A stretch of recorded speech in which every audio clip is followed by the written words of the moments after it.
চট্টগ্রাম শাহ আমানত আন্তর্জাতিক বিমানবন্দর থেকে একে একে ব্যবসা গুটিয়ে নিচ্ছে আন্তর্জাতিক বিভিন্ন বিমান সংস্থা। নানান অজুহাতে এরই মধ্যে 14টি এয়ারলাইন্স ব্যবসা বন্ধ করে চলে গেছে। অন্যদিকে দেশি বিভিন্ন এয়ারলাইন্সের কাছে 2130 কোটি টাকা বকেয়া পাওনা আদায় করতে পারছে না কর্তৃপক্ষ।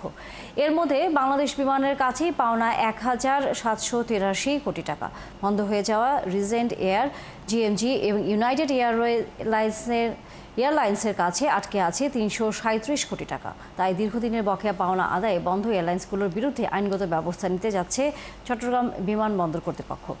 জহিরুল ইসলামের ছবি এবং সাইফুল ইসলাম শিল্পীর তথ্য ছবিতে বিস্তারিত।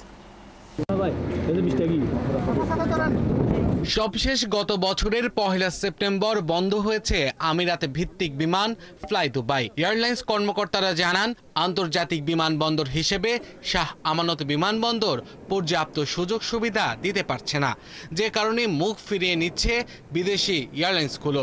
গত 1 বছরে 4টি আন্তর্জাতিক রুটে ফ্লাইট পরিচালনা বন্ধ হয়ে গেছে। আমাদের যাত্রী সংখ্যা কিন্তু ক্রমশ বৃদ্ধি পাচ্ছে। সেই জন্য আমাদের কিছু বাংলাদেশ বিমান এবং আমাদের ডোমেস্টিক যে এয়ারলাইন্স ইউএস বাংলা, তাদের ফ্লাইট বেড়েছে।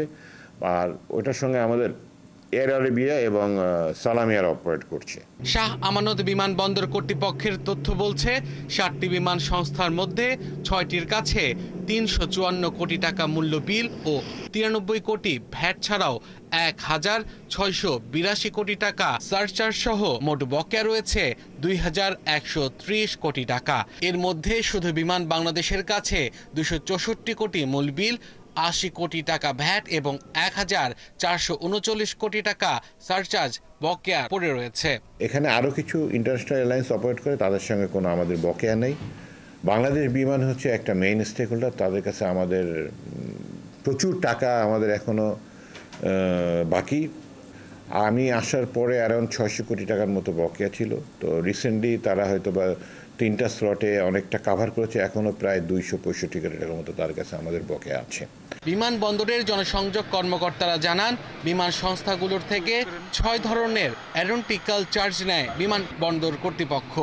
এছাড়া আরও অন্তত 4 ধরনের নন অ্যারোনটিক্যাল চার্জ সময় মতো শোধ না করায় বিপুল বকেয়া জমে যায়। তাদের বিভিন্ন অফিসিয়াল রুম রয়েছে, তারা চেক ইন কাউন্টারগুলো ব্যবহার করতেছে। বিভিন্ন পয়েন্টে তাদের বিভিন্ন বুথ রয়েছে, অফিস রয়েছে, কাউন্টার রয়েছে। চট্টগ্রামের এভিয়েশন কর্তৃপক্ষ জানায়, দেশি প্রতিষ্ঠান রিজেন্ট এয়ারওয়েজের কাছে চট্টগ্রাম বিমানবন্দরের পাওনা 252 কোটি 56 লাখ টাকা। একইভাবে ইউনাইটেডের কাছে 54 কোটি টাকা এবং জিএমজি এয়ারলাইন্সের কাছে 29 কোটি 30 লাখ টাকা পাওনা রয়েছে।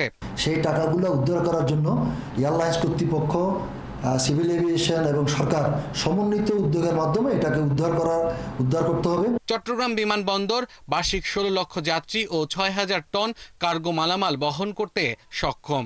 এছাড়া এটি দক্ষিণ কোরিয়া ভিত্তিক দেশের বৃহত্তম পাইলট প্রশিক্ষণ কেন্দ্র আরিরাং ফ্লাইং স্কুলের ঘাঁটি হিসেবেও ব্যবহার হয়।